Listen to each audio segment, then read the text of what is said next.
Hello.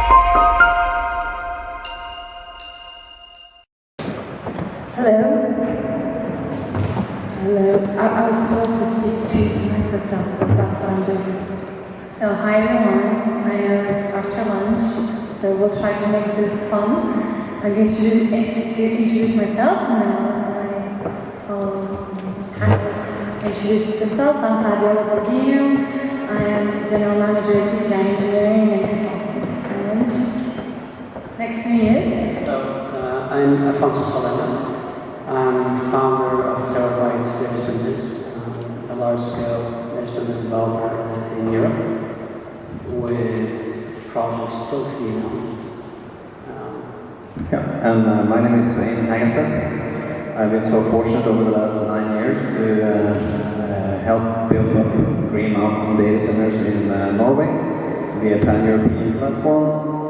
Just moved from the position as CEO to our holder company here in the UK, and working as a Chief Global Business Officer. It's always a pleasure to be in the panel. It's a very cool title. So guys, our panel is about blackouts and breakthroughs. I don't know if you guys knew, but about 2 weeks ago there was a massive blackout in Iberia, which was awesome to me because I got the day off. But in terms of socially, people were freaking out, obviously, and economically there was a lot of loss. So we are here to ask you guys how the impact of a blackout like this, I know it was in Iberia, but I just heard that yesterday, and this is news to me, thank you, there is a blackout with the TfL here in London, so I bet that has a massive impact. So apparently it's the new thing, the blackouts. And in the sense of data centers, because we are hungry power monsters, how do you guys see the blackouts and how can we actually manage this in terms of being a data center? I'm going to start with you, Svein. Of course, I think we're a bit fortunate, so the majority of our data centers are in Norway, where the grid and the power supply has been very, very resilient. Average uptime is 99.9 Norwegian grid. I just moved back from Canada, where the blackouts are a little bit more often than in Norway. But of course, we still need to have the same kind of infrastructure to ensure that the blackout doesn't affect us. So I think we need to continue to invest in microgrid type of capacity. So of course these generators, but also now we're working both with the DSO on our own to build alternative energy storage type of solutions like batteries or large battery parks to make sure that we can kind of adapt during both in periods where there is massive demand on the grid, but also to make sure that we can increase utilization of the grid in general, or when there are outages. I'd like to, before we tackle how data centers are blackout, I'd like to correct something that you just said. Blackouts are not something new. I think people have gotten used to the quality of service of power grids in time. But as some of you here recall, the last great blackout that happened in London was on the 9th of August at 5 p.m. on 2019, and that had massive implications. Some of the reasons that sparked that blackout in London aren't exactly the same. We see the same patterns right now in Iberia. And the problem is not due to increased renewables. Actually, spending, which you just said is a great example because Norway has one of the biggest penetration of renewables and the grid is pretty reliable. The issue is that we have a very fast changing grid system with the same tools that were used in the 1970s. Exactly the same tools. For you to have a sense, and now there's some noise in the news about frequency utilization or frequency utilization or frequency. And why do people talk about frequency? Frequency is the conductor of power. it's actually the conductor who says to every single asset in the grid how to behave. So when the conductor starts getting too fast or too slow, the grid just stops. That's what happened in Iberian. Now, why do I say that we're not using 1970s tools? Because the conductor used to be the very large centralized power stations. Now we come to the conclusion for highly resilient grids, we need distributed generation. And if we want to push for lower cost and greener economies, we need renewables everywhere. That same distribution will get very good economic results, but also much higher resilience. What we cannot have is have that distributed generation with super centralized tools as we had in the 70s. And that's the issue that happened in Iberian. I'm pretty certain that we will have a detailed report in a couple of months, and measures will be taken. But how does this tie to those symbols? And that's, I could speak on this topic for hours. Data centers are inherently reliable. They're built to be reliable. They can be frequency buffers, they can be power grid buffers to hang on the grid. So we replaced huge coal power plants, we replaced with huge gas plants, which by the way are still needed, but not as often. And we can have data centers to act as buffers on the grid, to control the grid and avoid blackouts. So if that's the case, why this didn't happen in Iberian? Why is not happening in Canada? Why is not happening in some locations of the planet? Someone was, on the previous panel, someone was saying that the data center industry has a huge inertia to change. That's because clearly they never work with power people. They're even worse.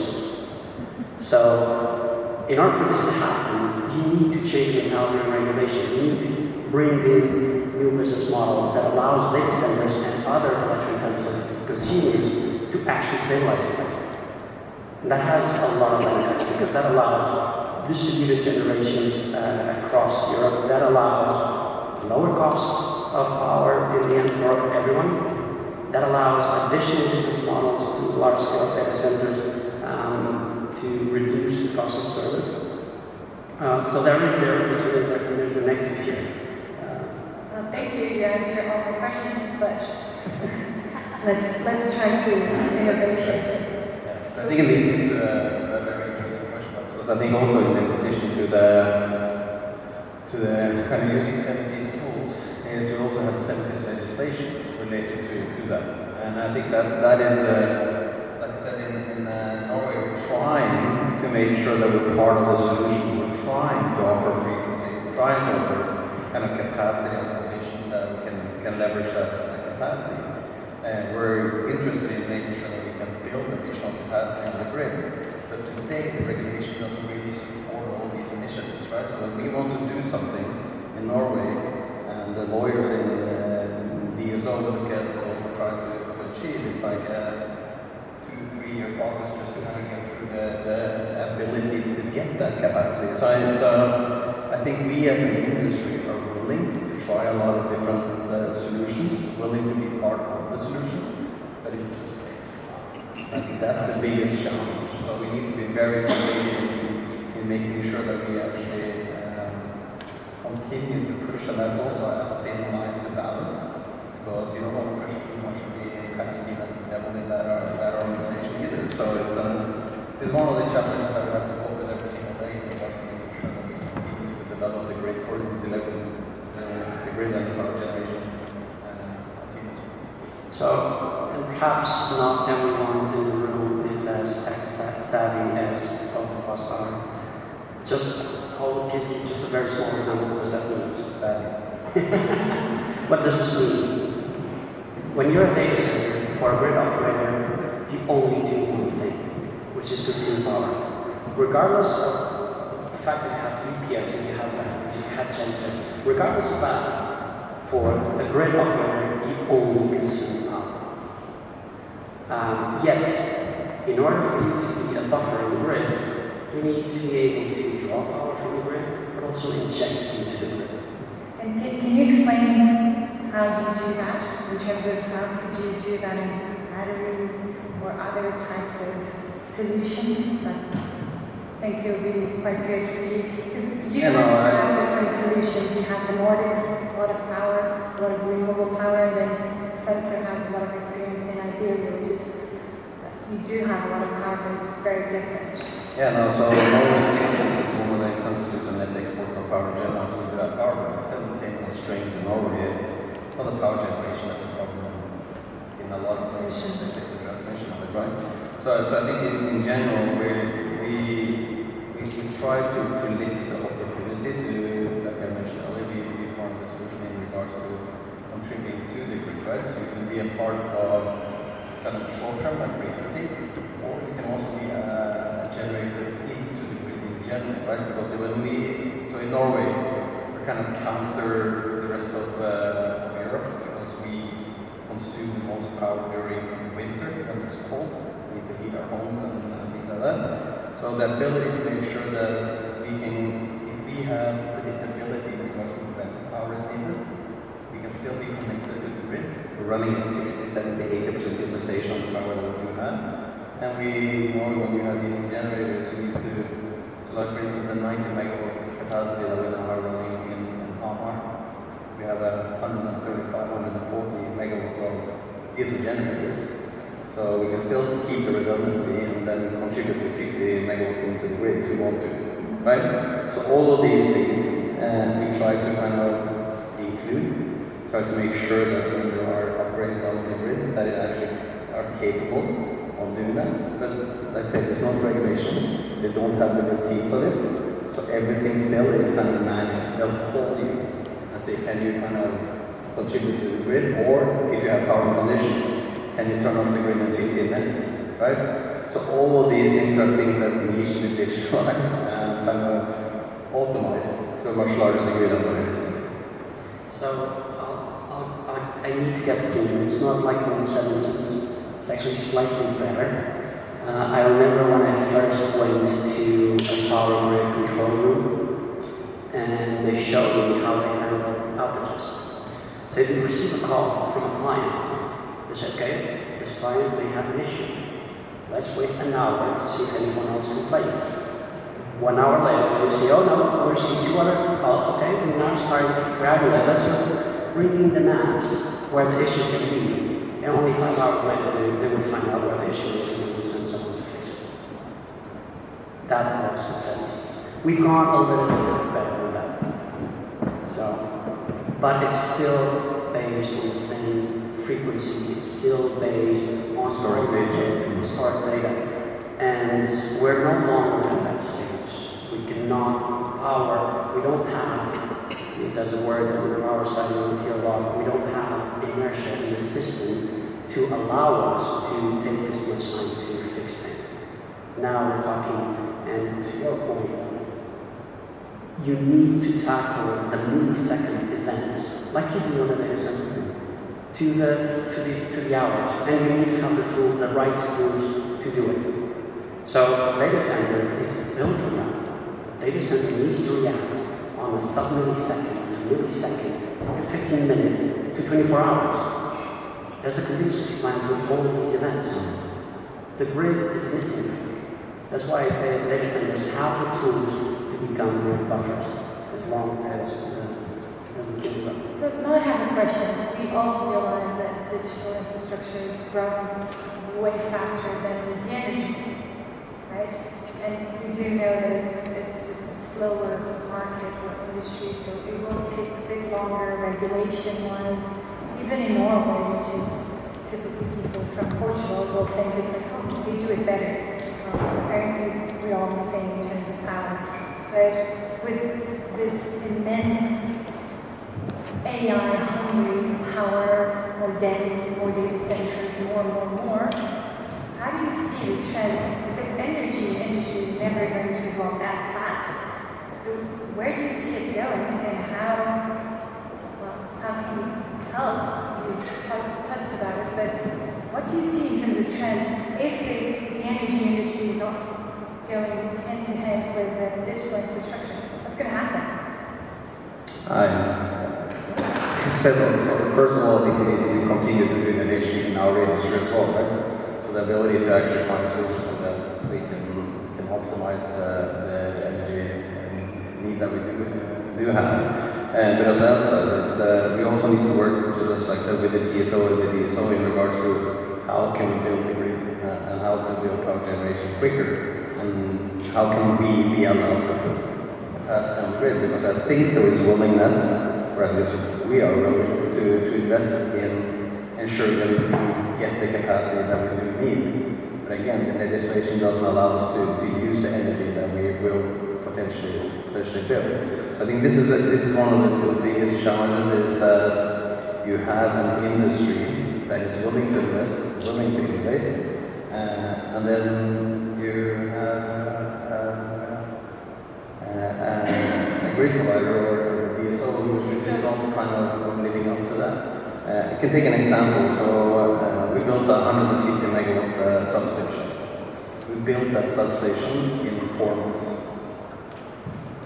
The day before we turned on the power out to that substation, I was in a meeting with the DSO in Norway, and they asked me, so how is things going with this substation? And so we're turning on tomorrow. I said, no, that's not possible. You just got the concession in February, now it's June, so that's just not possible. So yeah, we are. We've done everything according to the rules and regulations. We just did things in parallel, right? And so that typically leaves them around 5 to 6 years to build a substation. So it's about changing the way that we work, doing things in more parallel. I think we also have, with that substation, we work with the local DSO in regards to how do you actually procure the equipment that you need. And we figured out, so how do you actually lease it from us until you kind of can run the formal processes, etc. So it's about the willingness to think differently, a willingness to do things in parallel, and of course, with the partners like us, we're willing to invest in making sure that it actually does happen. And to add to Sven's point, which I completely agree with, you need to put yourself, for you to understand why the grid is taking so slowly, you need to understand what the DSLs and the TSLs are now. Because we are just one niche portfolio. We are just one niche of the whole. Because they're receiving requests from EVs, from EV charging, from battery factories. They're receiving from hydrogen. They're receiving requests from everyone. They're still grasping how can we handle this much renewable. And I know it sounds dumb to discuss we have a grid problem where so many areas in Europe where you have to curtail energy. It just doesn't seem to make sense. So the TSO, the DSOs are completely overwhelmed with all of these scenarios and do not know how to cope with them. And unless there's an industry bringing something new to the table and actually helps you achieve that, but it's going to be tough for both industries to go hand in hand. But I think also is that we consume a lot of power, but we also reserve even more. Right? So now we're actually getting pushbacks as well. So if we have 100 megawatt, and we have utilization from our clients of 50-60% of that capacity, still need to reserve the 100 megawatt in the grid, right? So I think that's also one of the things so how can we actually make sure that we also increase utilization of the capacity that we do have in regards to this additional capacity that we need during the peak, right? So I think we also need to challenge how we think about how we ask for energy, how we utilize energy. Because I think that's also one of the things that we kind of are going to get a lot of pushback from the grid companies on. Is that you ask for a gigawatt, or you ask for 100 megawatt, and you use 50% of the why. So I think there's a lot of innovation. I think there are a couple of ideas that can work in how to tackle that. But again, it depends on getting to the same table as planners, getting new regulation mindset, actually open up the way that the grid operates, being more market-based. And other industries, basically, you need to think about circular economy. Data centers are not alone on consuming power, right? So it's a little bit of opening yourself, working in our side. And you need to make sure that the right projects get in, True. right? So we are in a fast growing industry. We don't really need a lot of incentives or anything to make things happen in our industry. But in Norway alone, which is Norway is a small country, as you know, I think we have 7,000-8,000 megawatts of capacity in projects that's never going to be realized, right? So still you have to run through a maturity analysis to get power, but until now, the TSO has never kind of taken back a lot of power from projects that's never being realized, which means that it's stopped for a 5, 6, 7-year period until it's actually being returned. That is also not good. So we need to make sure that we do an even better qualification of the projects that actually have the viability to be realized. I think that's across Europe. Yeah, together, I think it's easy. We call it paper projects. Yeah. Well, I think this is our time, so thank you very much. We went a little bit into energy, but I think that was the point. Thank you, guys. It was really good. And thank you for not following my questions. It was good. And have a lovely afternoon.